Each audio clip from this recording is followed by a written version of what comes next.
The Turkiye-made KAAN Fighter Jet will take to the air after completing high-speed taxi tests. Currently, the aircraft is only undergoing low-speed taxi tests. Gökhan Bayramoğlu, Turkiye test pilot, told Anadolu Agency, AA, that the engine and system integration tests at KAAN were carried out. This will bring him one step closer to his first flight. We did a test taxi, and having passed that, we will now work on the control system and get it into a flying position, he said. KAAN, which means the ruler, is equipped with features that can reduce the pilot's workload. This fifth-generation aircraft was developed by Turkish Aerospace, TA, to replace the role of the F-16 fleet. The project started in 2016 and the aircraft was launched in March 2023.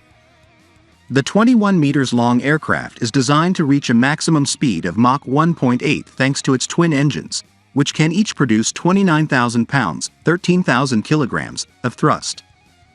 KAAN capabilities include high situational awareness, optimized pilot workload, combat damage detection, next-generation mission systems, low observability, precision strike, and internal weapons base.